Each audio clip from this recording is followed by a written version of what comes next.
Hey, so get this. Imagine waking up one morning in 1886 on the western frontier, totally normal day, making breakfast, having no idea that in just a few months you'd be facing the deadliest winter anyone had ever seen, the kind of cold that could freeze you solid before you even realized what was happening, a cold so brutal that cattle would literally freeze standing up like statues in the snow. Oh, and if you're enjoying these stories, I'd really appreciate a like or subscribe. Super curious where you're all listening from, so drop a comment with your location and what time it is there. Always blows my mind how people are falling asleep to this all over the world. Alright, find that cozy spot, take a nice slow breath, and just let your body sink into whatever you're lying on. We're heading back to 1886, and trust me, you're going to be so grateful for that warm, soft bed and the solid roof over your head. So congratulations, you just woke up in the winter of 1886 on the western frontier. Your eyes open slowly to a world of half-light. The air in your tiny cabin is sharp in your lungs, crisp enough to make your nose sting with each breath. Your bed isn't some memory foam miracle. It's a simple wooden frame pushed against the wall, your body cushioned by a straw-filled mattress that crinkles when you shift. The blankets piled on top are heavy, layers of wool and whatever animal hides you manage to prepare during the warmer months. You don't jump up right away. Nope. In this time, the morning ritual begins with just lying there, summoning the courage to leave the relative warmth of your bed, because the fire went out hours ago, and the temperature inside isn't much better than outside. The windows, if you're lucky enough to have glass ones and not just oiled paper, are frosted over completely. Delicate patterns of ice have formed overnight, nature's artistry that would be beautiful if it wasn't a reminder of just how cold it is. In the dimness, you can see your breath clouding in front of your face. You reach one hand out from under the covers and instantly regret it. The air feels like it could shatter. This isn't just cold. This is the kind of cold that has teeth. It bites at your exposed skin, making it sting, then go numb alarmingly fast. Finally, knowing that delaying won't make it any easier, you throw the covers back and quickly pull on the clothes you've kept in bed with you overnight. You learned that trick months ago. Keeping tomorrow's clothes tucked into the foot of your bed means they're not ice cold when you put them on. Smart, right? The pioneers figured out all kinds of little hacks like that. Your feet hit the plank floor and you wince. Even through your wool socks, the cold boards send a shock up your legs. Better get that fire going, now.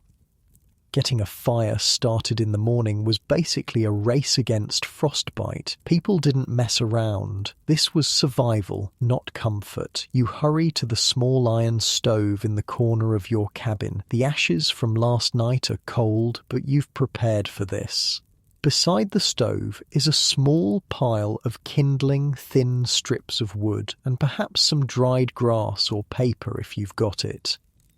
Most importantly, you've kept a container of matches close by, maybe even in your pocket while you slept to keep them dry.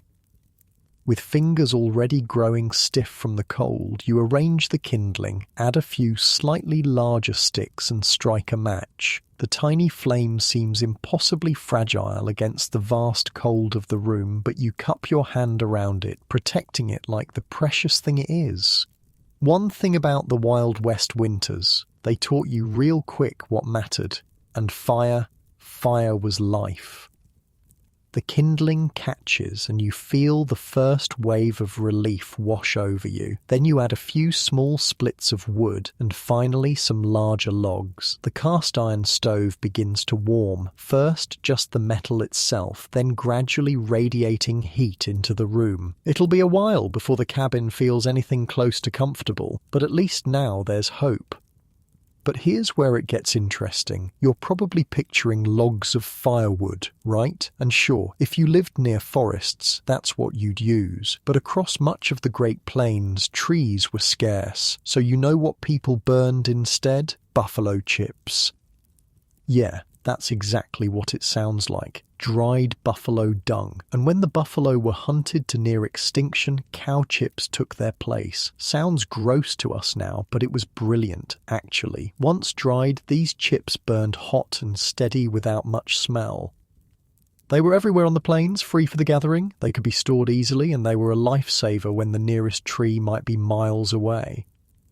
You open the small door of your stove and carefully add a few buffalo chips to the growing fire. They catch quickly, and soon the stove is properly hot. You hold your hands close, letting the warmth seep back into your stiff fingers. The relief is incredible, like when you come in from a freezing day and wrap your hands around a hot mug of coffee. That simple pleasure of warmth returning to cold limbs.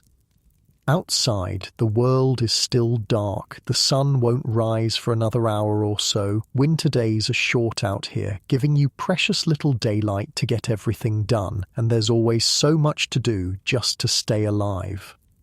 Your cabin isn't big or fancy. Most weren't. We're talking maybe 14 by 16 feet, about the size of a modern bedroom. One room where you do everything. Cook, eat, sleep, and on days when the weather is too harsh to go out, work on indoor chores. The walls are made of logs. If you're in a wooded area, with the gaps stuffed with mud, moss, clay, whatever was available to keep the wind out. Or maybe you live in a sod house, a soddy, out on the treeless plains. Many settlers built their homes from blocks of prairie sod cut from the ground, thick walls of dirt and grass roots stacked like bricks. These houses were actually pretty good insulators, cooler in summer and warmer in winter than a drafty wooden cabin, but they had their own problems. Dirt constantly sifted down from the ceiling. Bugs and even snakes could make themselves at home in your walls. And a heavy rain might just start dissolving your house. You move around the cabin, getting ready for the day. There's a small table, maybe a bench or stool, possibly a trunk where you keep your few extra clothes and personal items. The windows are tiny, glass was expensive and hard to transport, and every window was a place where precious heat could escape. Some cabins didn't have windows at all, just a door and maybe a hole in the roof to let smoke out.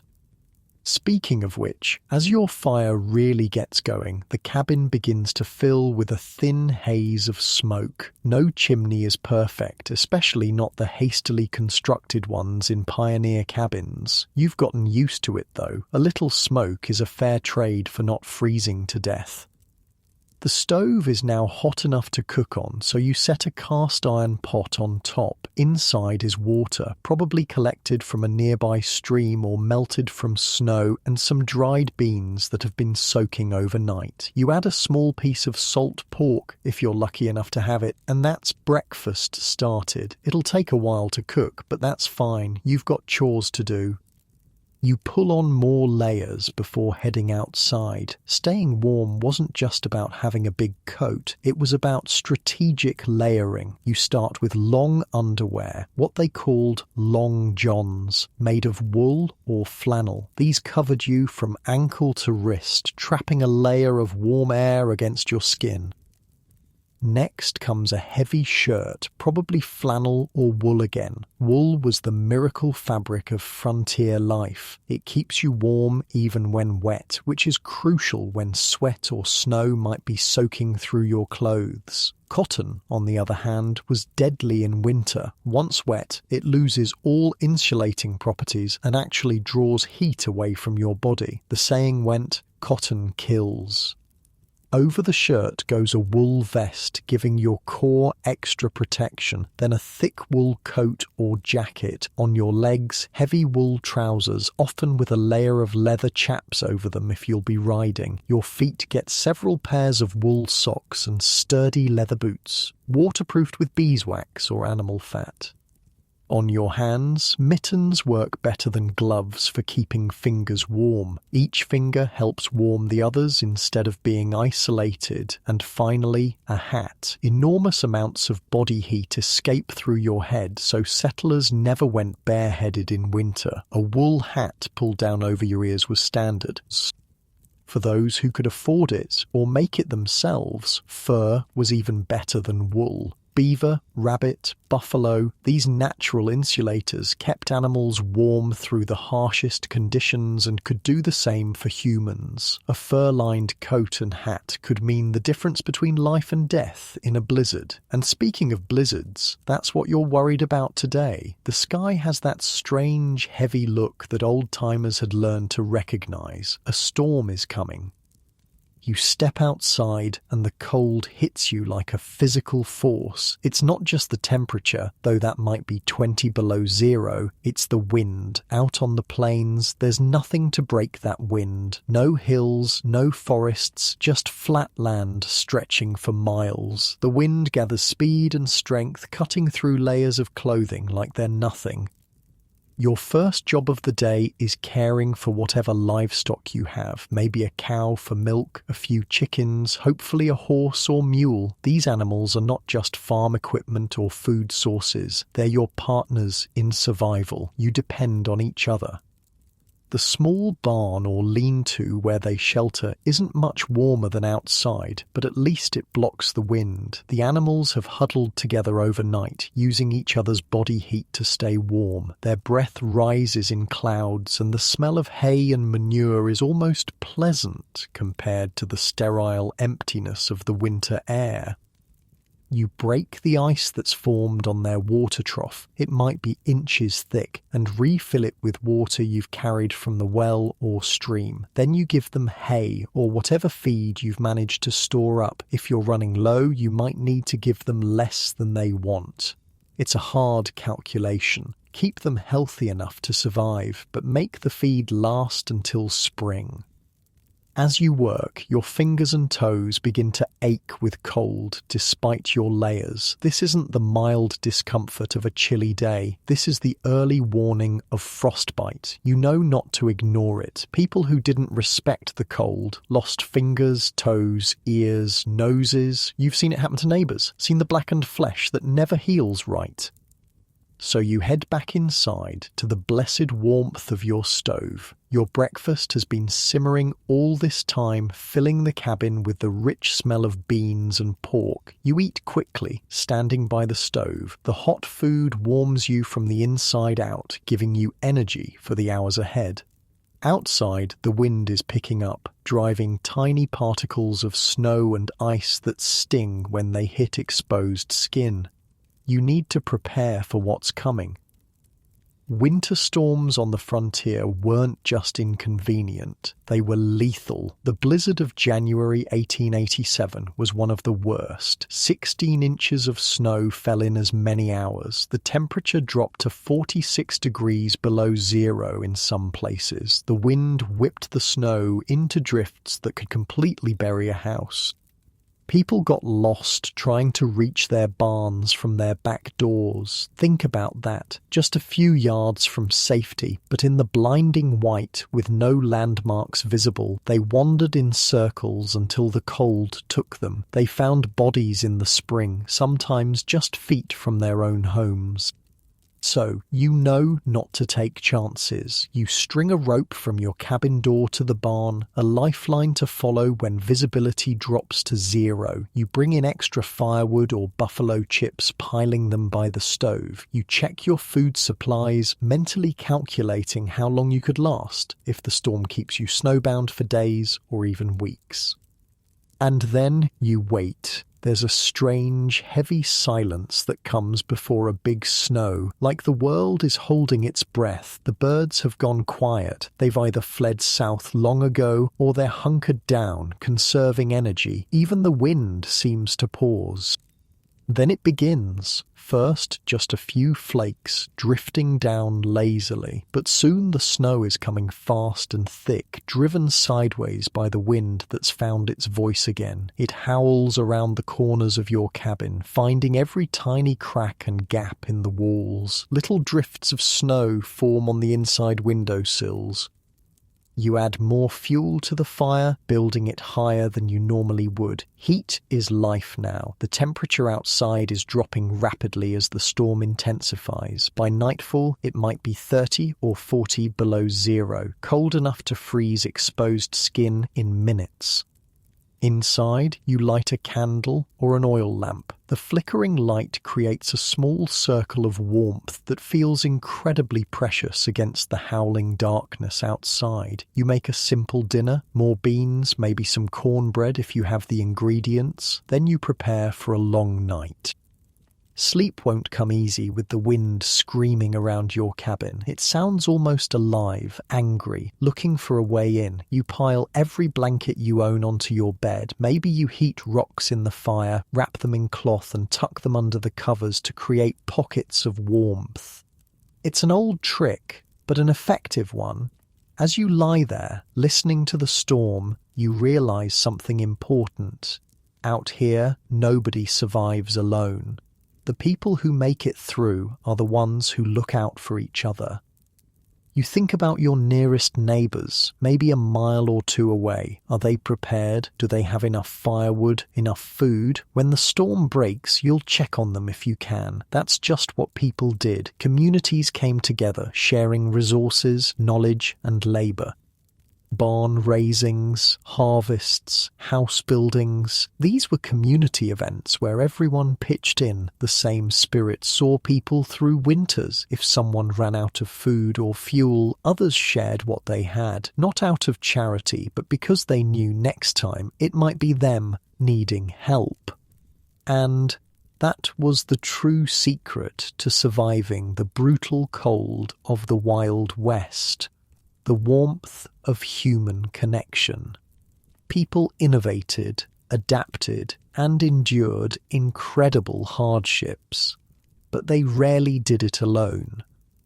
As you settle deeper into your bed, finding that perfect warm spot, you can feel your muscles relaxing despite the storm's fury outside. The contrast makes your current comfort all the sweeter. The wild, deadly cold just inches away beyond your walls, while you're wrapped in warmth that your own hands have created and maintained. Your breathing naturally slows as you picture those early settlers, bundled in their woolens and furs, gathered around iron stoves while blizzards raged outside. There's something deeply comforting about human resilience, about our ability to create pockets of safety in the harshest environments. You shift slightly, getting more comfortable as the wind continues its ancient song outside your window, grateful for the sturdy walls between you and the elements. Morning comes slowly after a night of bitter cold. The blizzard has settled into a steady snowfall, less violent but no less dangerous. Inside your frontier cabin, the fire has burned low again. That first moment of leaving your warm nest of blankets is still a shock to the system. But this time, you're quicker about rebuilding the fire, your fingers remembering the dance of survival that winter on the frontier demands. The inside of your cabin walls are rimed with frost where your breath froze during the night. It sparkles in the faint light coming through snow-covered windows. Beautiful in its way, though that beauty comes with teeth. As the fire catches and grows, you peer outside. The world has been transformed. Where there was a yard, a path, familiar landmarks, now there's only white. Snow has drifted against the side of your cabin, reaching halfway up the wall in places. Your world has shrunk to this small space, this island of relative warmth in an ocean of white and cold. The winter of 1886 to 1887 wasn't just another hard season, it was the kind of winter that rewrote history. They would later call it the Great Die-Up, a grim play on words from the usual roundup of cattle, because that winter killed cattle by the hundreds of thousands across the Great Plains. The summer before had been unusually hot and dry. Prairie fires had swept across the grasslands, leaving little forage for grazing animals. Water sources dried up. By the time fall arrived, the land was already stressed, and the animals, both wild and domesticated, were none. We're entering winter in a weakened state. Nature gave warnings to those who knew how to read them. Birds began flying south earlier than usual. Beavers collected more wood than normal for their winter stores. Some cattle grew thicker, shaggier coats than they typically would, but many of the newer settlers, especially the big cattle ranchers from the East or Europe, didn't recognize these signs. They hadn't learned the language of the land yet. When November brought the first snows, earlier and heavier than anyone expected, those who had prepared began to worry. Those who hadn't prepared began to suffer. As you stir your morning porridge, perhaps oats or cornmeal if you're lucky, maybe just flour and water if supplies are running low. You think about food. In winter, food isn't just about staving off hunger, it's about fuel for your body's internal fire, it's about survival. Settlers and Native Americans alike understood that winter required different eating habits. Diets shifted to include more fats and proteins, nutrients that helped generate body heat and maintain energy through the long, cold months. Pemmican, a mixture of dried meat, fat, and sometimes dried berries, was one of the most important survival foods. Created by indigenous peoples and adopted by fur traders and settlers, it provided dense, long-lasting nutrition that could sustain a person through the harshest conditions.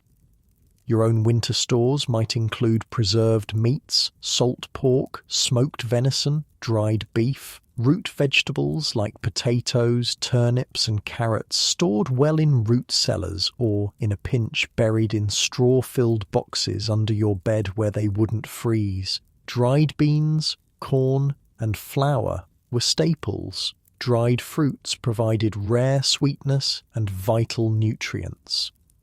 Every frontier family became experts in food preservation out of necessity. Smoking, salting, drying, these weren't crafty hobbies like they might be today. They were essential skills that kept starvation at bay when fresh food was impossible to come by.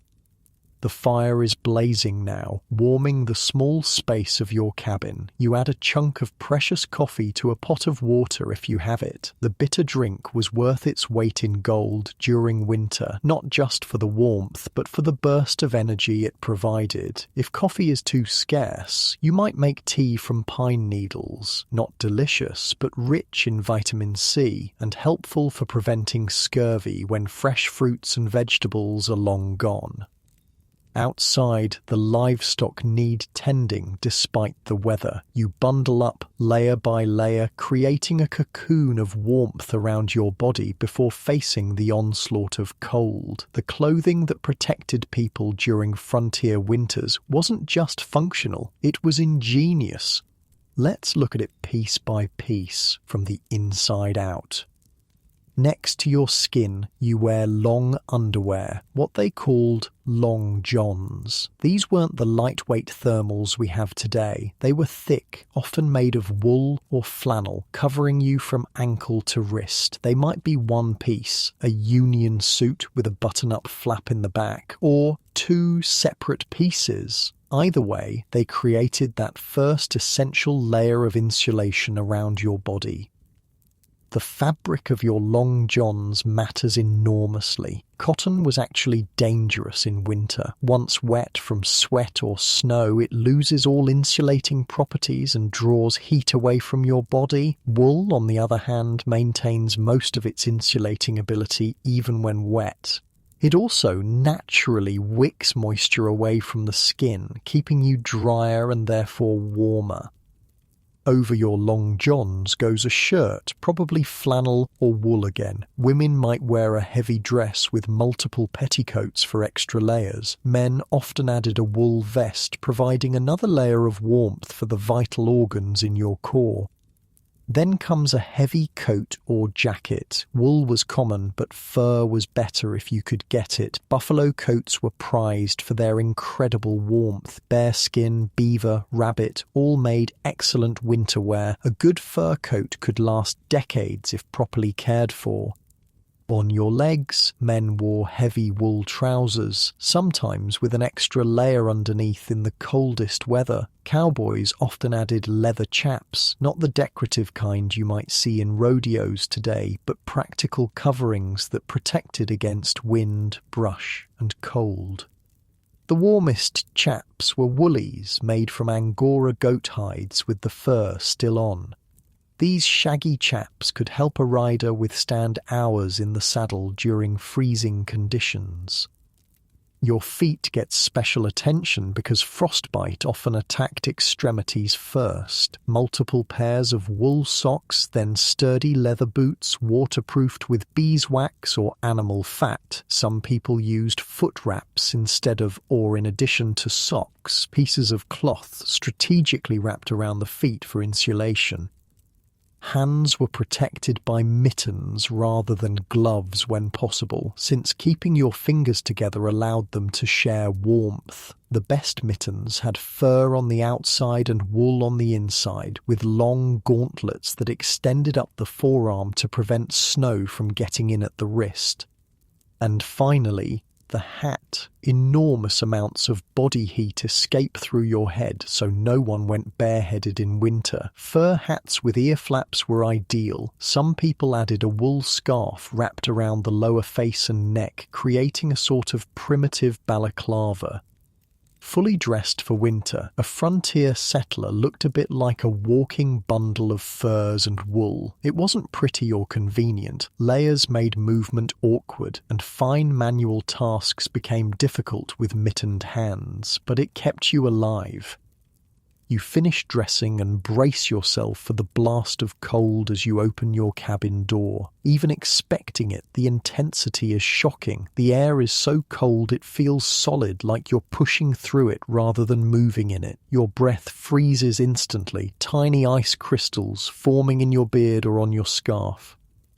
The snow is deep, maybe 2 feet or more, with drifts much higher in places. Breaking trail to the barn or animal shelter is exhausting work. Each step requires lifting your foot high and pushing through the snow. After just a few yards, you're breathing hard and sweating under all those layers, which is actually dangerous. Sweat can freeze against your skin once you stop moving, rapidly drawing heat from your body. You've strung a guide rope from your cabin to the animal shelter for exactly this situation, when visibility is poor and disorientation is deadly. Keeping one gloved hand on the rope, you push forward. The animals greet you with steaming breath and restless movements. They're hungry, thirsty, and confined by the weather just as you are. Your first task is breaking the ice on their water trough. It might be inches thick after a night of below zero temperatures. Then you distribute hay or feed, carefully measuring out what they need. Feed has to last until spring, and in a winter like 1886-87, spring might be a long time coming. For the big cattle ranchers of the plains, this winter was catastrophic. Prior to 1886, the cattle industry operated mainly on the open range. Huge herds roamed freely across unfenced grasslands, fattening themselves on the abundant native grasses. Ranchers simply turned their cattle loose, rounded them up for branding in the spring, and gathered what they could for market in the fall. This system worked well when winters were mild and grass was plentiful, but it created the perfect conditions for disaster when the weather turned brutal. Those free-ranging cattle had no shelter from the blizzards, no supplemental feed when snow covered the grass, and nowhere to go when the temperatures plummeted. The winter of 1886–87 changed ranching forever. Cattle died by the thousands, frozen in place where they stood, stacked against fence lines where they had tried to escape the wind, or simply starved when they couldn't reach food under the deep snow. By spring, carcasses littered the plains. The stench as they thawed was unimaginable. Rivers were clogged with dead animals washed downstream by the spring melt.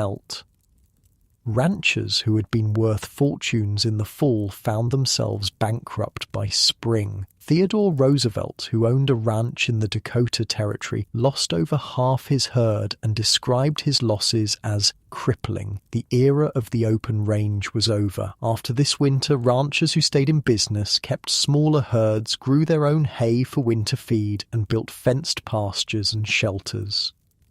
The romantic image of vast herds roaming free across endless plains was replaced by the more practical reality of managed grazing and winter preparation.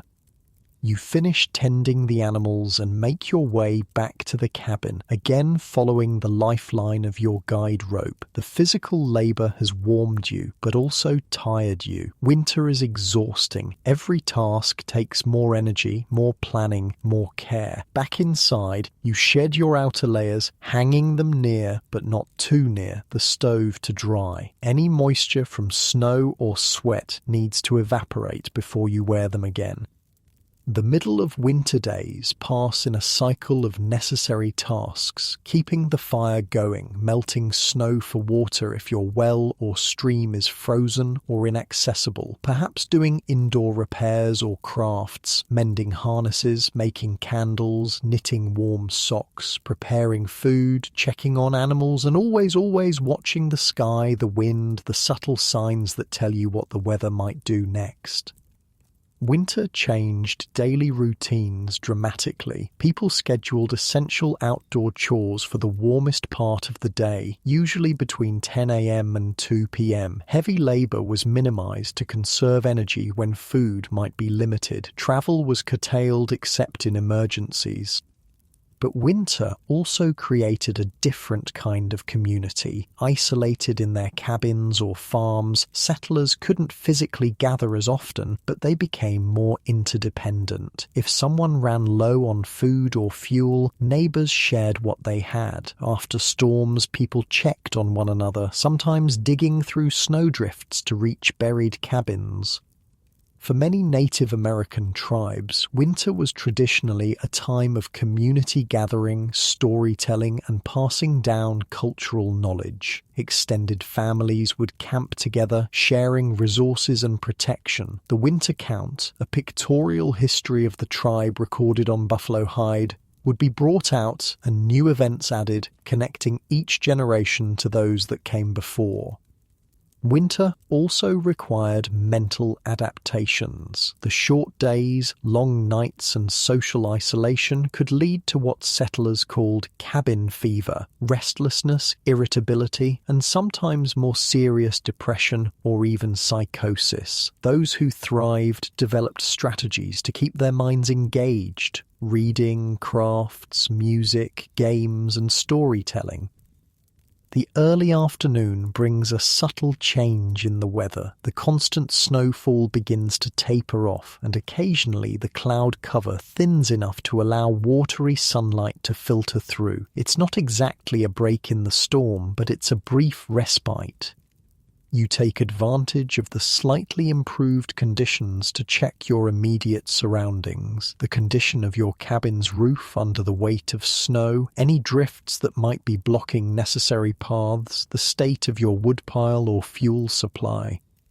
The world outside is transformed and strangely beautiful. The snow has rounded every sharp edge, buried every familiar landmark. It sparkles in the filtered sunlight like millions of tiny diamonds. The air, when not being driven by wind, has an extraordinary clarity and stillness that seems almost supernatural to modern sensibilities. There's a profound silence, broken only by the occasional creak of snow-laden branches or the distant call of a hardy winter bird.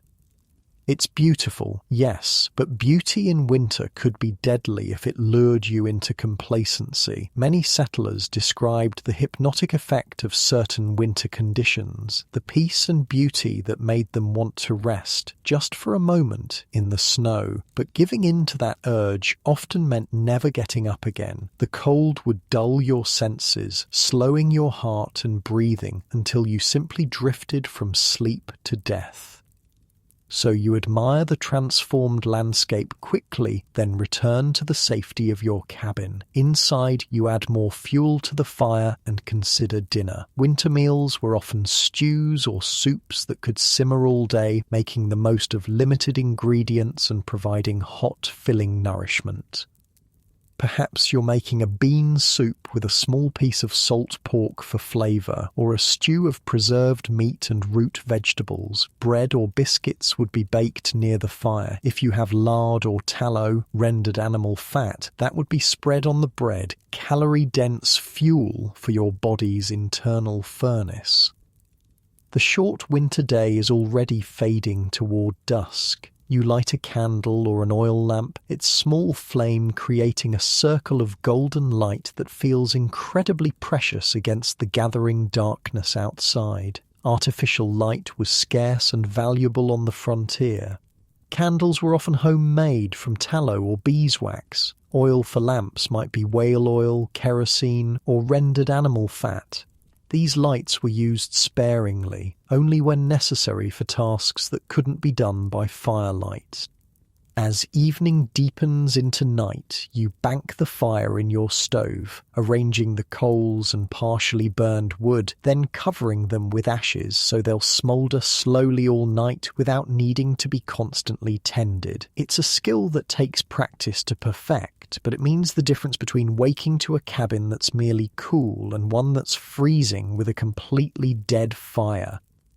You prepare for bed with the same careful attention to warmth. Maybe you heat rocks in the fire, then wrap them in cloth to place under your blankets. Some settlers filled jugs with hot water for the same purpose. The bed would be arranged strategically, multiple blankets, layered so that the weight was evenly distributed, perhaps with the softest ones against your skin and the heaviest or roughest on top.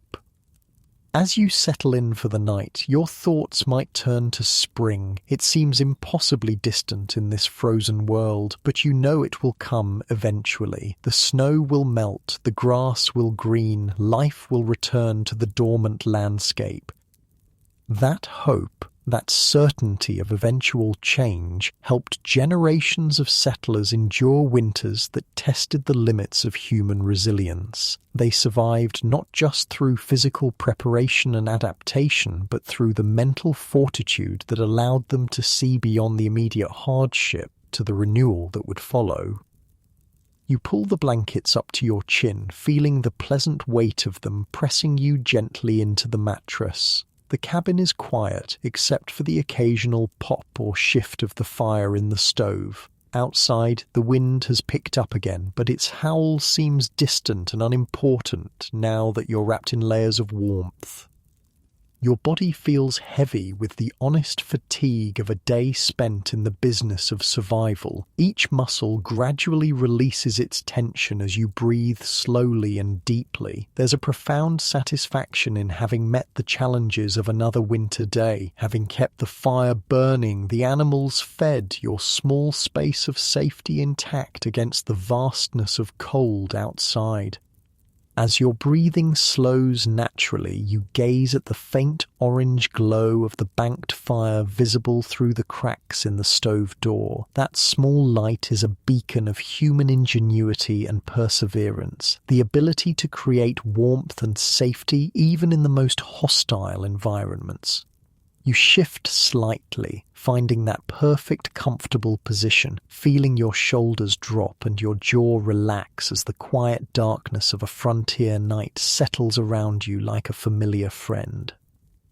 The blizzard settles into a rhythm over the next few days, sometimes raging with renewed fury, sometimes easing enough to allow brief ventures outside. Inside your frontier cabin, you've settled into a rhythm too. The harsh realities of winter have imposed a kind of simplicity on daily life that has its own strange comfort.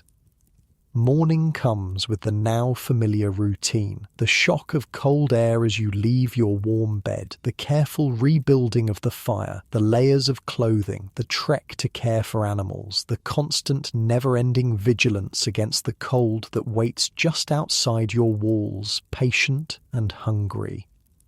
But today, something is different. As you step outside, you notice the wind has died down completely. The air is still brutally cold. Your breath freezes instantly in your beard or on your scarf, but the absence of wind makes it feel almost peaceful. The snow-covered landscape stretches away in gentle swells and dips, blindingly white under a sky that has finally cleared to a pale, distant blue.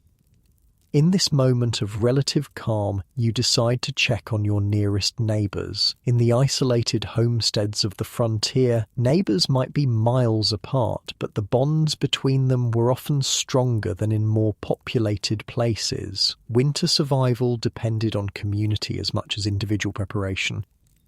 You harness your horse to the sled or wagon, if you're fortunate enough to have one. If not, you might set out on horseback or even on foot, though distances that seemed manageable in summer became treacherous journeys in winter. Either way, you dress in your warmest layers, pack some food and a blanket. Getting stranded between destinations could be fatal, and set out. Breaking trail through deep snow is exhausting work, even with a horse. The animal plunges forward, snow sometimes reaching its chest, while the sled or wagon behind cuts a path that might be used for days or weeks to come. You keep your eyes fixed on landmarks. A distinctive tree, a rise in the land, the smoke from a distant chimney. Getting lost in this white vastness would mean death. Navigating in winter was a serious skill on the frontier. Without the benefit of GPS, cell phones, or even reliable maps, travellers relied on intimate knowledge of the landscape and careful observation. Native Americans and experienced settlers could read subtle signs, invisible to the untrained eye. The way certain trees leaned, the pattern of stars, the behaviour of local wildlife. They passed this knowledge down through generations, creating mental maps that were often more detailed and practical than anything on paper. For newer settlers, winter travel was riskier. Many tied bells to their horses so that if they became disoriented in a sudden snowstorm, the sound might guide them back to their wagon or sled. Others strung guide ropes between buildings on their own property to prevent getting lost between house and barn. Stories abounded of people found frozen just yards from their own doors, having become disoriented in whiteout conditions. After what feels like hours of careful progress, you spot your neighbour's cabin, a small dark shape against the overwhelming white. Smoke rises from the chimney in a straight column, a good sign that someone is alive and well inside. Your arrival is met with genuine joy. Winter visitors were rare and welcome breaks in the isolation that could stretch for weeks or months. You're ushered inside to thaw by the fire, offered whatever food and drink is available. Hospitality was never refused in this harsh environment where turning someone away could mean their death.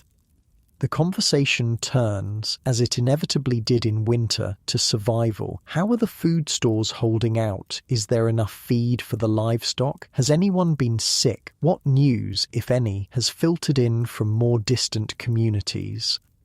This exchange of information wasn't just socializing, it was a vital network of mutual support. If one family was running low on a particular supply, others would share what they could. If someone hadn't been seen or heard from for too long, a group might organize to check on them. Knowledge about weather patterns, wild food sources, medical treatments using available plants, more efficient ways to insulate or heat, was freely shared because it benefited everyone. In severe winters like 1886-87, these community bonds were tested to their limits. As supplies dwindled and conditions worsened, the sharing of resources could mean dividing scarcity rather than abundance.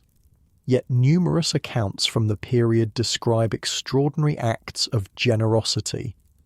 People going hungry to feed neighbours' children, travelling through dangerous conditions to bring medicine to the sick, sharing the last of their firewood or food. After exchanging news and sharing a simple meal, you prepare to head back to your own cabin before daylight fades. Winter days are short, perhaps only 8 or 9 hours of true daylight in the northern plains, and being caught out after dark multiplies the dangers. Your neighbours might send you home with something: eggs if their chickens are still laying, a loaf of bread, some preserved fruit, not because they have plenty to spare, but because that's how communities functioned. The gifts would be reciprocated when possible, creating a web of mutual obligation that helped everyone survive. The journey back follows the trail you broke earlier, making it less physically demanding but still requiring constant vigilance. The temperature drops rapidly as the sun begins to sink toward the horizon. Cold that was merely painful during the day becomes dangerous now. You keep your eyes on your own cabin, watching the thin wisp of smoke from your carefully banked morning fire. It seems impossibly distant, though it can't be more than a mile or two. Distance itself seems different in winter, stretched and distorted by the effort required to traverse it and the consequences of miscalculation.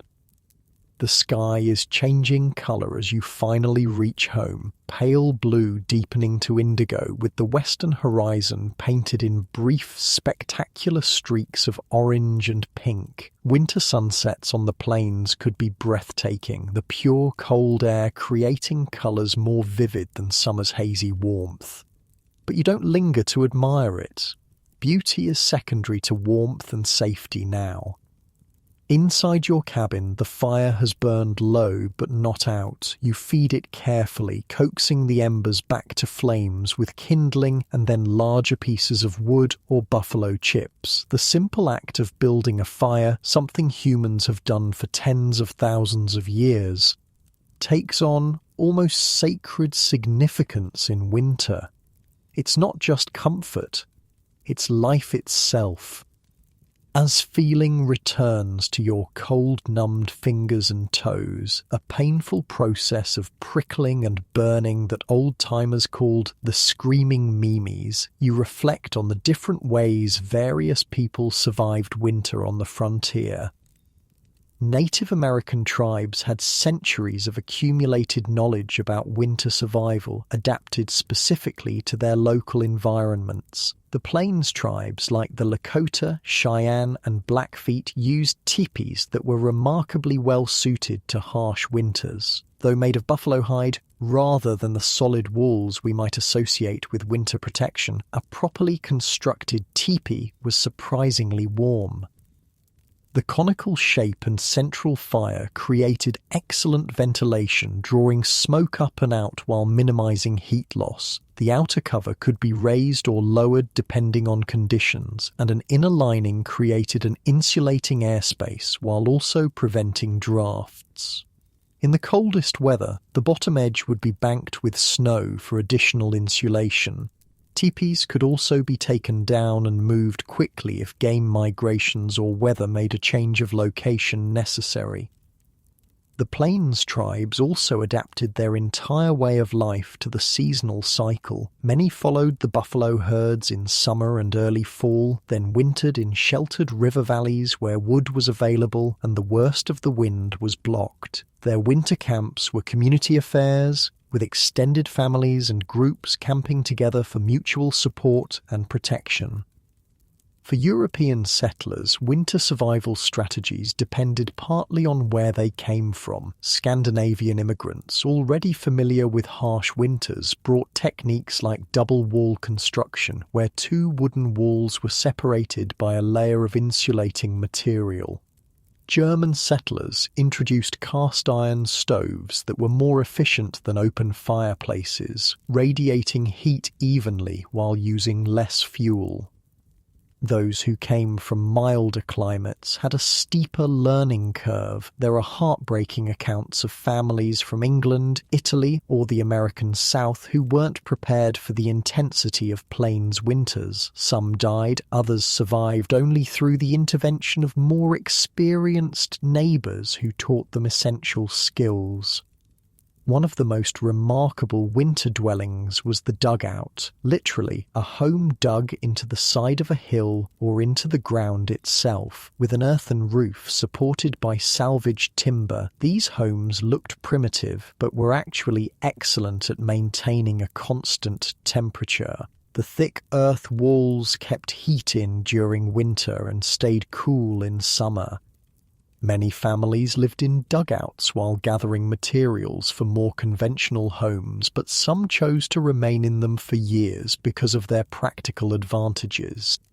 Sod houses, built from blocks of prairie turf cut and stacked like bricks, offered similar benefits. The thick walls of dirt and grass roots provided excellent insulation. They were cool in summer and, with a good stove, could be kept reasonably warm in winter. Their main drawbacks were the tendency to leak during heavy rains and the constant sifting of dirt onto everything inside. Still, in areas where timber was scarce or expensive, a soddy was often the most practical option. Night has fully fallen now. Your cabin is dark except for the firelight and perhaps a single candle or lamp. You prepare a simple dinner, maybe the last of a stew that's been simmering all day, stretching a small amount of meat with more plentiful beans, turnips or potatoes. Food preservation was a critical skill for winter survival. Without refrigeration, keeping food edible through months when nothing fresh could be grown required multiple strategies.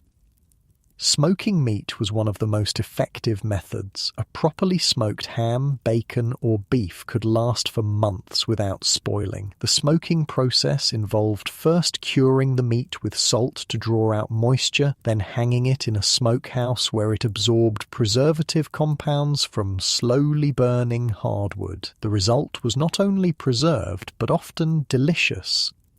Salting was another common preservation method, especially for meat and fish. The meat would be packed in salt or soaked in a strong brine solution. The salt drew out moisture and created an environment hostile to bacteria. Properly salted meat could last an entire winter, though it required thorough soaking before cooking to make it palatable. Root vegetables like potatoes, carrots, turnips and onions could be stored in root cellars, underground rooms or pits where the earth's stable temperature kept them from freezing or spoiling. A well-constructed root cellar maintained temperatures just above freezing even when outside temperatures plunged far below zero. Fruits were often dried in the summer sun, then reconstituted in winter for pies, sauces, or just eating as is. Berries, apples, peaches, anything that could be sliced thin enough to dry thoroughly could be preserved this way. Beans, corn, and other grains were dried on the plant, then stored in rodent-proof containers. These staples formed the backbone of winter nutrition, providing carbohydrates and some protein. For indigenous communities, pemmican was the ultimate survival food, made from dried meat, usually buffalo pounded into powder, mixed with melted fat and sometimes dried berries. It was incredibly nutrient-dense and stable. A small amount provided substantial calories and complete nutrition.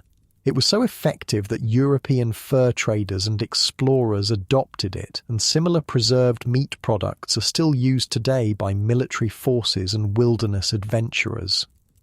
After eating, you prepare for the night ahead. The fire is carefully banked, not too low that it might go out during the coldest hours before dawn, but not so high that it wastes precious fuel. You might heat stones or fill jugs with hot water to place in your bed, creating pockets of warmth that will last for hours.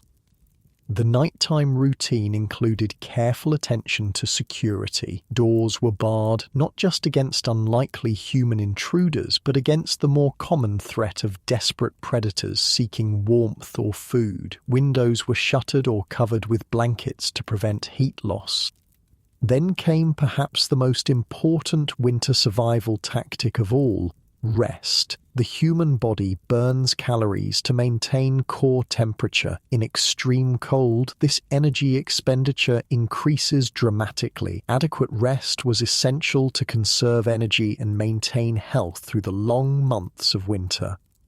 Sleep patterns on the frontier differed from our modern schedule. Without abundant artificial light, people generally slept when it was dark and worked when it was light, which meant more sleep in winter, less in summer. Many described a pattern of first sleep and second sleep. Sleeping for several hours after nightfall, then waking for an hour or two of quiet activity around midnight before returning to sleep until dawn.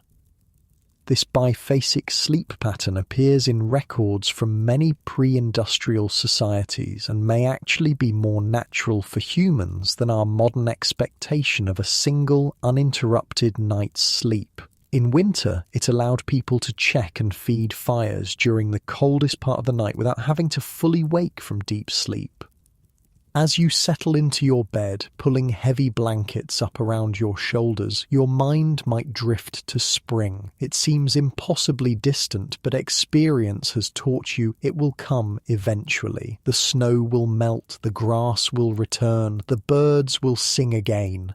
That certainty, that knowledge of the cycle's inevitability, sustained people through even the harshest winters. Not optimism exactly, but a realistic understanding that nothing, not even winter, lasts forever. Your muscles relax one by one as the warmth of your bed cocoons you against the freezing night. The contrast between the deadly cold just inches away beyond your walls and the nest of safety you've created makes the comfort all the sweeter. The sound of the wind, which picked up again after sunset, seems to emphasize rather than threaten your security now. Your breathing naturally falls into a slow, steady rhythm, in and out. The strain of the day's work gradually fades from your limbs, replaced by a pleasant heaviness. Your mind drifts to the neighbors you visited, the web of human connection that makes survival possible in this harsh landscape. You feel a sense of belonging, of being part of something resilient and enduring. Outside, the winter night deepens. Stars appear in impossible numbers, brilliant against the black sky in a way that city dwellers rarely experience now. The moonlight reflects off the snow, creating a strange, silvery half-light that's bright enough to cast shadows. Your eyelids grow heavy as you picture that silent, beautiful world outside continuing its ancient cycles while you rest, gathering strength for tomorrow. Your breathing slows as you sink deeper into comfortable warmth, the contrast with the frozen world outside making your current comfort all the more precious. The days begin to blend together in the rhythm of winter survival. Each morning brings the same challenges: the fire to be rebuilt, animals to be tended, water to be melted from snow or broken from ice, the constant battle against cold that never fully retreats. Yet, within this routine, there are subtle changes that only those attuned to the land would notice. The sun rises slightly earlier each day, sets a few minutes later. The quality of light shifts, becoming a touch stronger, less watery. These almost imperceptible changes are promises written in the sky. Spring will come, though winter still holds the land firmly in its grip. In your frontier cabin, you've developed a system for getting through these long days and nights. Every task is organized around conserving heat and energy while maintaining the essentials of life. The fire in your stove or fireplace is the heart of this system, never allowed to go out completely, carefully managed to provide maximum warmth with minimum fuel. Near the stove, you've created a space for drying. Mittens, socks, boots placed where they can lose moisture without scorching. Damp clothing in winter wasn't just uncomfortable, it could be deadly, drawing precious heat from the body. Far from the stove, in the coldest corners of your cabin, you store foods that need to stay frozen. Meat, perhaps, or containers of milk that freeze into a sort of primitive ice cream. The cabin itself might be fairly small by modern standards, perhaps 14 by 16 feet for a typical one-room structure. In this limited space, every item has its place and purpose. Beds might double as seating during the day, tables fold against walls when not in use. Shelves and hooks maximize vertical storage. This morning, as you go about your routine, you notice something different outside. The snow has developed a faint crust on top, still soft enough to break through when walked on, but definitely changed from the powdery fluff of previous days. To experienced eyes, this is another small sign of the seasonal progression, slightly warmer daytime temperatures allowing the very top layer to melt just a bit, then refreeze at night. Weather reading was an essential skill for frontier survival, especially in winter when conditions could turn deadly within hours. Before modern forecasting, people relied on careful observation of natural indicators combined with generational knowledge passed down through families and communities. Cloud formations, wind direction, animal behavior, even the way smoke rose from chimneys, all provided clues about coming weather. Many of these observations were codified in sayings or rhymes that made them easier to remember and pass along. Red sky at night, sailors delight. Red sky in morning, sailors take warning. Or, when clouds appear like towers, the earth is refreshed by frequent showers. The ability to predict weather wasn't just convenient, it was sometimes the difference between life and death, knowing when to hurry home ahead of a blizzard, when to harvest before a killing frost, or when conditions were right for travel could determine survival in this unforgiving environment. Indigenous peoples had developed sophisticated weather prediction systems specific to their regions over thousands of years. Many tribes had designated weather watchers, individuals with special training and aptitude for reading natural signs. Their forecasts guided decisions about hunting, gathering, traveling, and preparing shelter. European settlers brought their own weather wisdom, often specific to their countries of origin. This knowledge sometimes had to be adapted or discarded when it proved unreliable in the different climate of North America. Through trial and error, sometimes fatal error, new weather law emerged that combined indigenous knowledge, immigrant traditions, and hard-won frontier experience. You step outside to begin your daily chores, bundled against the cold but moving purposefully to generate body heat without sweating. The animals need tending first. They depend entirely on human care to survive winter in their domesticated state. The livestock, perhaps a milk cow, a few chickens, maybe a pig being fattened for spring slaughter, have their own ways of adapting to cold. Animals naturally grow thicker coats as winter approaches. They huddle together for shared warmth and shelter from wind when possible. But domesticated animals required human intervention to survive extreme cold. Barns and other shelters needed to be as carefully prepared for winter as human dwellings. Cracks were sealed against drafts. Hay was stacked to create additional insulation along walls. Water troughs were placed indoors if possible to prevent constant freezing.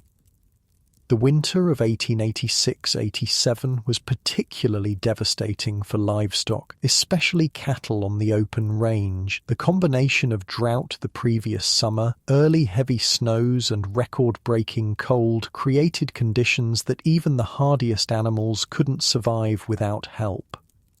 Ranchers who lost thousands of cattle during this catastrophic winter changed their practices dramatically afterward. The era of vast, unfenced, unmanaged herds on the open range effectively ended. Those who stayed in the cattle business adopted new approaches. Smaller herds, fenced pastures, hay production for winter feed, and sturdier shelters. This shift transformed not just ranching, but the entire culture and economy of the West. The romantic image of the cowboy, constantly on the move with semi-wild cattle, gave way to more settled, farm-like operations. The last great cattle drives occurred in the early 1890s. By 1900, railroads had expanded enough to make drives unnecessary, and fenced land made them impossible in many areas.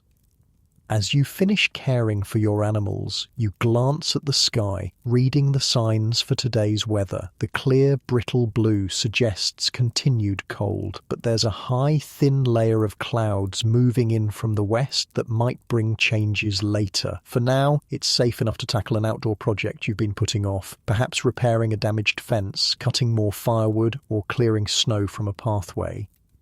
Winter work on the frontier required careful planning. The most strenuous tasks were best done during the warmest part of the day, usually between 10 a.m. and 2 p.m. Work was paced to avoid excessive sweating, which could freeze against the skin once activity stopped. And everything took longer than in milder seasons. Layers of clothing restricted movement, snow created obstacles, and cold stiffened fingers struggled with fine tasks. Yet winter also brought its own unique opportunities. Some jobs were actually easier in the cold months. Logging, for example, was primarily a winter activity. Frozen ground made it easier to drag heavy logs out of the forest, and snow provided a slick surface for sleds heavily laden with timber.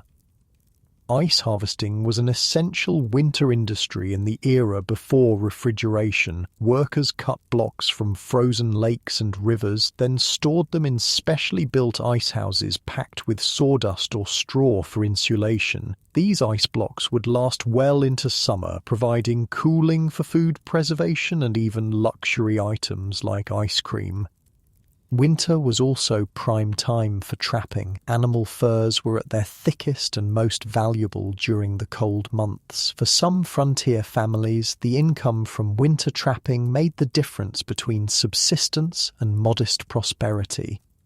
By midday, you've made good progress on your outdoor work. The physical activity has kept you warm despite the cold air, but you're ready for a break and some food. You head back to your cabin, where the fire has been carefully banked to maintain heat with minimal fuel while you were gone. Lunch might be a simple affair, perhaps bread and cheese or leftover stew warmed up on the stove. Winter diets on the frontier were noticeably different from summer fare. Fresh vegetables and fruits were rare or non-existent unless you had a remarkable root cellar or food preservation system. Meals centered around stored staples: flour, beans, rice, potatoes, preserved meats, with little variety compared to other seasons. This monotonous diet contributed to a common winter ailment called cabin fever, a combination of vitamin deficiency, boredom, confinement, and isolation that could cause irritability, lethargy, and even more serious mental health issues. Indigenous peoples had developed strategies to combat these problems. Many tribes harvested vitamin-rich plants like rose hips in fall and preserved them specifically for winter use. They also maintained active social calendars during winter months, with ceremonies, games, and storytelling sessions that kept communities connected and engaged despite confinement. Settlers adopted some of these practices and developed their own traditions to cope with winter isolation. Quilting bees, barn dances, church socials, and literary societies helped maintain mental health through social connection. Families created evening rituals of reading aloud, music making, or game playing to combat boredom. Education took on special importance during winter months when children couldn't help with outdoor farm work. Many frontier schools operated primarily in winter, closing during planting and harvest seasons when young hands were needed in the fields. For families too far from established schools, winter became the time for concentrated home education, teaching children to read, write, cipher, and learn practical skills that would serve them in frontier life. The afternoon brings a subtle change in the weather. The high clouds you noticed earlier have thickened and lowered, creating a grey ceiling that dims the already weak winter sunlight. The wind shifts, coming now from the south, slightly warmer but carrying moisture that feels damp against your skin. These are signs that weather may be shifting, though weather towards spring like thaw or another winter storm remains to be seen. You use the remaining daylight hours to prepare for either possibility. More firewood is stacked close to the cabin in case another storm makes venturing out difficult. Water containers are filled, food is prepared that could be eaten cold if necessary. These precautions might seem excessive in our modern world of reliable utilities and weather forecasts, but on the frontier, such readiness was simply common sense. As darkness falls earlier than it would in more southern latitudes, you light your lamp or candle and settle in for the evening. Artificial light was precious on the frontier. Candles were often homemade from tallow, rendered animal fat, or beeswax if available. Oil lamps burned whale oil, kerosene, or other fuels that might be expensive or hard to obtain. As a result, many frontier families simply adapted their schedules to natural light, rising with the sun, sleeping when darkness fell, and using precious artificial light only when absolutely necessary. This early nightfall created long evening hours, especially in winter. How these hours were filled depended on the family's resources, education, and traditions. Reading was common among literate families who had books or newspapers, though the latter might be weeks or months old by the time they reached remote homesteads. Handcrafts flourished during these evening hours. Whittling, carving, sewing, knitting, quilting, weaving. These weren't just hobbies, they produced essential items for family use or for barter with neighbours. A skilled craftsperson might make furniture, tools, clothing, or decorative items during the enforced indoor time of winter. Music was another common evening pastime. Even humble frontier homes might have a fiddle, harmonica, or penny whistle. Singing required no instruments at all and could be enjoyed by anyone. Folk songs, hymns, and ballads were passed down through generations, preserving cultural heritage and providing entertainment long before recorded music existed. Storytelling reached its height during winter evenings. Families shared tales of their ancestry, recounted historical events, or simply made up stories to entertain one another. These oral traditions served multiple purposes: entertainment, education, cultural transmission, and strengthening of family bonds. For indigenous communities, winter was traditionally the season for certain sacred stories. Many tribes had traditions that specified some tales could only be told when snow was on the ground, enforcing a seasonal rhythm to their oral literature that corresponded with natural cycles. Your own evening might include any of these activities, depending on your background and resources. Perhaps you read by lamplight for an hour, mend clothing that's shown wear during daily chores, or simply sit by the fire, planning the next day's tasks or remembering winters past. The sounds of a winter night on the frontier were distinctive. The crackle of the fire, the occasional settling of logs in the cabin walls as they contracted in the cold, the distant howl of a wolf or coyote, the wind's constant conversation with every obstacle in its path. These sounds formed a kind of music that modern ears, accustomed to the constant background noise of technology, might find either unsettling or profoundly peaceful. As bedtime approaches, you bank the fire for the night, carefully arranging the coals and partially burned wood, then covering them with ashes so they'll smoulder slowly until morning. This technique, mastered through practice and sometimes learned through bitter experience, meant the difference between waking to a cabin that was merely cool and one that was freezing with a completely dead fire. The bed calls to you now, a simple wooden frame with a straw-filled mattress that's nothing like our modern pillow tops but feels welcoming after a day of physical work. Blankets have been warming near the fire and are now arranged in careful layers, perhaps wool on the bottom where it touches your skin, then heavier hides or quilts on top. You might place heated rocks wrapped in cloth at the foot of the bed, or fill jugs with hot water for the same purpose. These would radiate warmth for hours, taking the deadly chill off the bedding and helping you fall asleep comfortably instead of shivering for the first hour.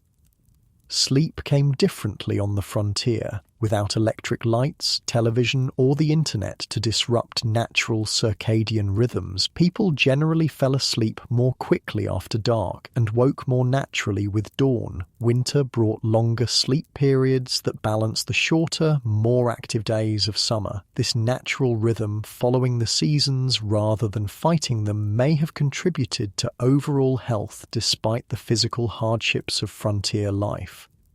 Dreams in winter might be different too, influenced by the intense quiet outside, the absolute darkness broken only by firelight, and the knowledge of the deadly cold just beyond the cabin walls. Some frontier diaries and letters describe especially vivid dreams during winter isolation, as if the mind needed to create its own journeys when the body was confined.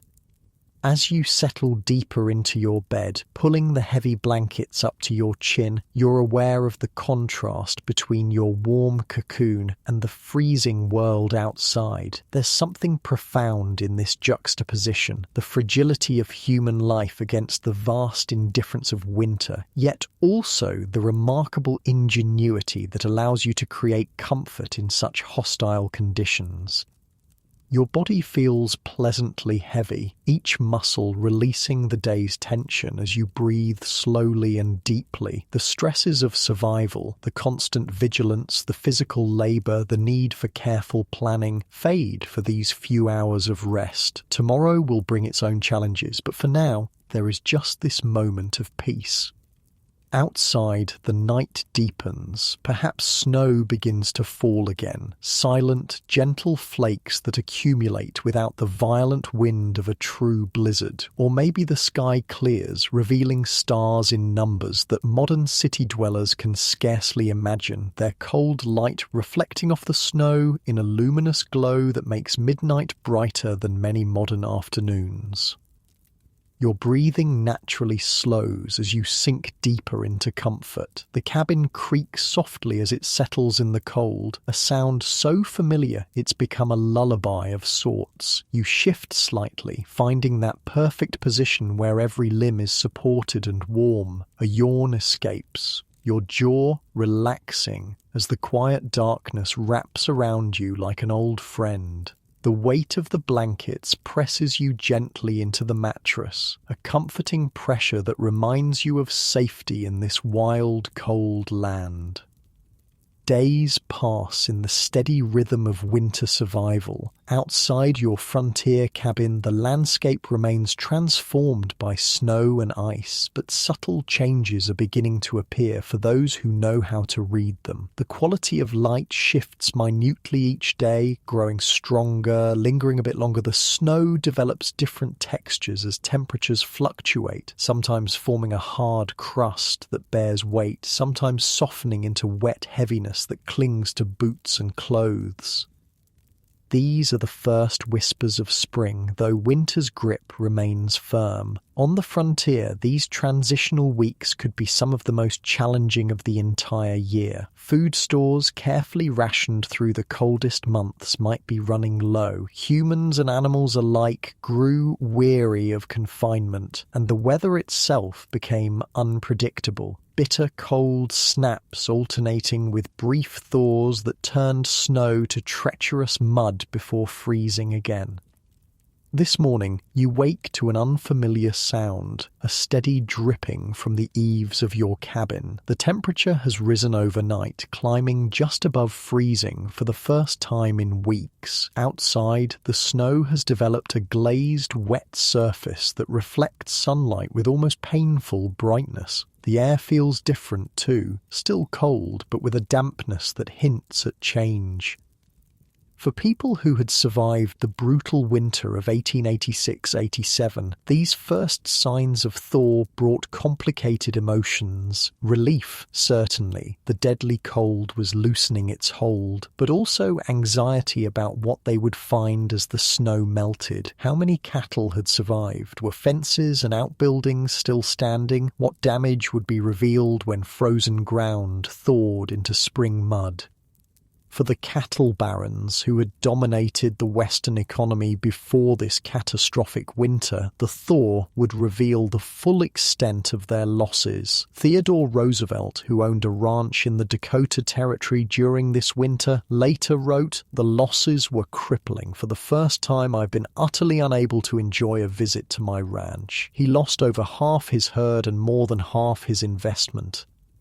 The spring of 1887 revealed a landscape of death across the Great Plains. As the snow receded, carcasses appeared everywhere, cattle frozen where they stood, piled against fence lines where they had sought shelter from the wind, washed downstream in grotesque log jams when rivers began to flow again. The stench, by all accounts, was unimaginable.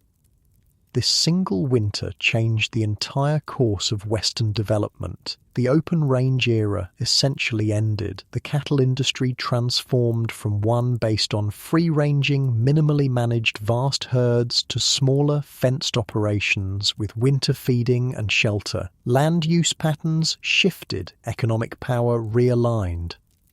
For individual families like the one in our story, spring brought its own challenges and rituals. As soon as weather permitted, there was an explosion of outdoor activity, repairs to structures damaged by winter, preparations for planting, assessment of livestock, reconnection with neighbours who might have been inaccessible for months. The cabin that had been a place of confinement suddenly felt too small, too dark, too full of the accumulated smells and tensions of winter. Spring cleaning wasn't just a tradition, it was a psychological necessity, throwing open doors and windows on the first truly warm day, airing bedding, scrubbing floors, perhaps even taking the radical step of bathing more thoroughly than had been possible during winter's water shortages. Spring also brought renewed social connections. Communities gathered for celebrations, barn raisings, shared labour, and simple enjoyment of company beyond immediate family. After months of isolation, these gatherings had a special sweetness, reinforcing the bonds that had helped everyone survive. For indigenous peoples, spring meant a return to seasonal migrations for many tribes following game and plant food sources that became available as the land awakened. Traditional ceremonies marked the transition, thanking the spirits for survival through winter and asking for blessings on the coming seasons of growth. For farmers and ranchers, spring was a time of both promise and anxiety. Would the weather cooperate for planting? Had enough livestock survived to rebuild herds? Were there sufficient seeds, tools, and strength to begin again after winter's depletion? The resilience demonstrated by frontier communities during winters like 1886-87 remains awe-inspiring. Without modern technology, emergency services, or communications, people survived conditions that would challenge even our most advanced systems today. They did it through preparation, adaptation, community cooperation, and extraordinary mental fortitude. Winter survival strategies developed during this era have left lasting legacies. Many of our modern winter practices, from layered clothing to home insulation techniques, evolved from methods pioneered by indigenous peoples and frontier settlers who learned, often through deadly trial and error, what worked in extreme conditions. The psychological approaches to winter hardship also offer wisdom for our time. Frontier communities understood the importance of breaking isolation, maintaining routines, creating meaningful indoor work, and finding small pleasures even in the most difficult circumstances. Their seasonal rhythms, more activity in summer, more rest in winter, aligned with natural cycles in ways our electrically lit, climate-controlled modern lives often ignore. Perhaps most importantly, they developed a relationship with winter that was neither romantically naive nor bitterly antagonistic. They respected its dangers without despair, prepared for its challenges without panic, and found beauty in its austerity without forgetting its deadly potential. This balanced perspective allowed not just survival, but a kind of hard-won harmony with the natural world. As the light begins to fade on this transitional day between winter and spring, you return to your cabin after checking on animals and assessing the changes brought by the slight thaw. Inside, the familiar space feels different too. The air less dry, the perpetual chill less pervasive. You still build your evening fire, but perhaps with slightly less urgency than during the depths of winter. Dinner might include something special tonight, perhaps the last of preserved summer berries mixed into cornbread, or a bit of honey saved for a celebration. These small luxuries marked important transitions on the frontier, where seasons shaped life more directly than in our calendar-driven modern world. As you prepare for sleep, your routine remains similar to winter nights, though with subtle adjustments. Perhaps fewer blankets on the bed, less banking of the fire since freezing to death is no longer an imminent threat. The gradual easing of survival pressure brings its own kind of peace, a relaxing of the constant vigilance that winter required. You settle into your bed, feeling the familiar comfort of the straw mattress that has cradled your body through months of cold nights. The blankets still create a pleasant weight, though not as heavy as during January's brutal cold. Outside, night birds have returned, their occasional calls marking another sign of the turning season. In this quiet moment between wakefulness and sleep, you might reflect on the winter now potentially ending, the challenges faced, the skills honed, the deeper understanding gained of both human capability and natural power. There's pride in having endured, satisfaction in problems solved, gratitude for the community that made survival possible, and hope for the warmer days to come. This cycle of seasons, each with its dangers and gifts, its work and rest, structured frontier life in ways we've largely forgotten. Modern Americans rarely orient their lives around weather or daylight hours. We've created artificial environments that remain largely consistent, regardless of outside conditions. This has brought undeniable benefits, but perhaps also disconnected us from rhythms that shaped human experience for most of our history. The lessons of winters like 1886-87 remain relevant not just as historical curiosities, but as practical wisdom for resilience in the face of challenges beyond our control. The frontier settlers and indigenous peoples who survived extreme conditions did so through a combination of preparation, gathering resources during times of plenty, developing skills before they were desperately needed, creating systems that could withstand stress.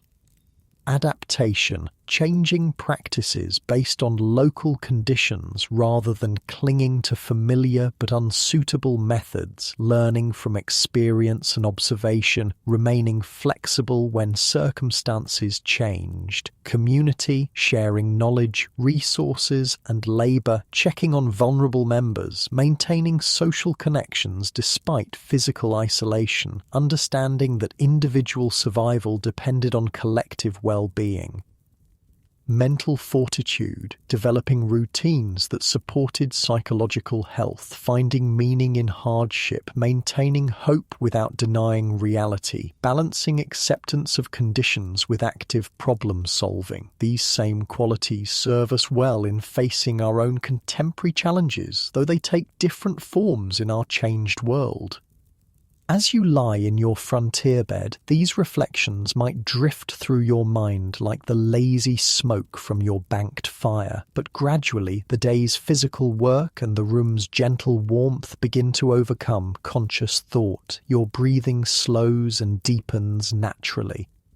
Your body remembers the hard work of winter survival, the chopping of wood or gathering of buffalo chips, the breaking of trails through deep snow, the constant small movements required to maintain warmth. Now, in the relative security of your bed, each muscle can finally release its vigilance.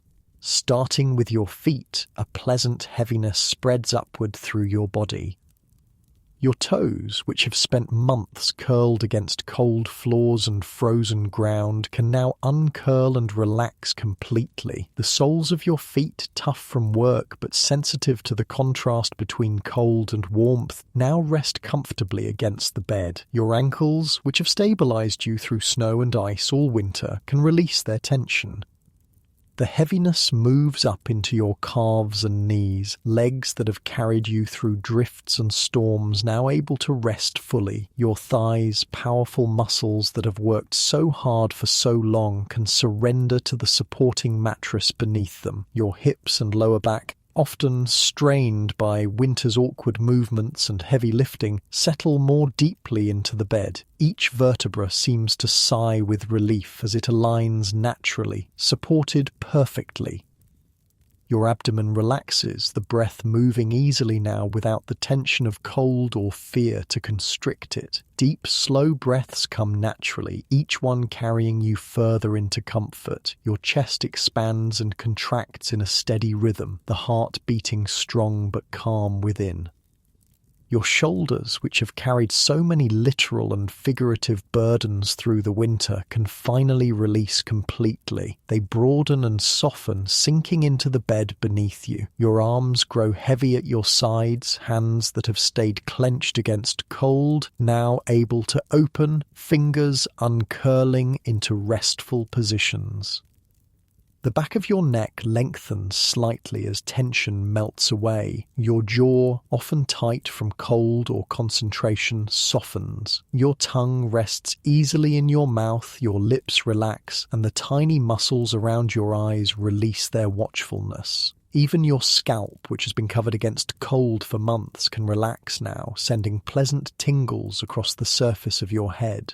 Your thoughts, like your breath, begin to slow and drift, becoming less distinct, more dreamlike.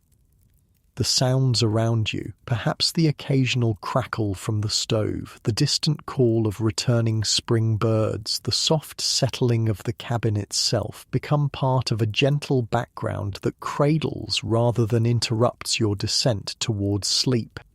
This is how people have fallen asleep for thousands of years, gradually, naturally, in rhythm with the world around them, without artificial light to disrupt circadian rhythms, without digital stimulation to keep the mind racing. Sleep came as an extension of day's end, a natural transition rather than an abrupt switch. On the frontier, sleep patterns changed with the seasons, longer in winter's darkness, shorter in summer's extended light. This natural variation, following the Earth's rhythms rather than fighting them, may have contributed to overall health despite other hardships. Your breath continues its slow, steady rhythm, in and out. Each exhalation seems to carry you deeper into relaxation. Each inhalation brings fresh peace rather than renewed alertness. Your consciousness begins to fragment, rational thought giving way to the gentle kaleidoscope of pre-dream images and sensations. You might see fragments of the day just past, the glint of sun on wet snow, the steam rising from a horse's back, the texture of rough-hewn wood under your hand, or perhaps images from deeper memory emerge, the faces of family far away, landscapes from childhood, moments of connection or beauty that the mind treasures and returns to in this liminal space between waking and sleeping. The frontier night deepens around your cabin. Perhaps stars wheel slowly overhead, their cold light filtered through windows to cast faint patterns on your cabin walls. Or clouds might gather, promising more weather changes as winter reluctantly yields to spring. Either way, the darkness outside makes the small circle of security inside, your bed, your shelter, your life preserved through winter's worst, feel all the more precious. Your eyelids grow heavy now, too heavy to keep open even if you wanted to. But there's no need for vigilance anymore, no reason to fight the sweet pull of sleep. Each breath becomes slightly deeper, slightly slower, your heartbeat gentle and regular. The weight of your body against the bed feels perfect, as if you're being held exactly as you need to be. The day's concerns, what needs repair after winter's damage, when to plant, how to rebuild what was lost, fade into background, problems for tomorrow's wakeful self. Now there is just this moment of perfect transition, the mind letting go of its constant activity, the body surrendering to rest. Sleep approaches now like a gentle wave, each breath carrying you closer to its shore. The frontier winter, with all its brutal challenges and life-defining lessons, has shaped you, but not broken you. You've survived its worst through ingenuity, community, and remarkable resilience, qualities passed down through generations that still serve us today, though our challenges take different forms. Your breathing slows one final notch. Your consciousness shifts from fragmentary thoughts to the formless peace that precedes dreams. The last tension in your body dissolves, leaving only the natural weight of complete relaxation. And sleep, the great restorer, the daily practice of surrender and renewal that every human shares regardless of time or place or circumstance, finally claims you completely, carrying you away from the frontier winter into the universal landscape of dreams where past and present, hardship and comfort, struggle and peace all dissolve into the deeper currents of human experience.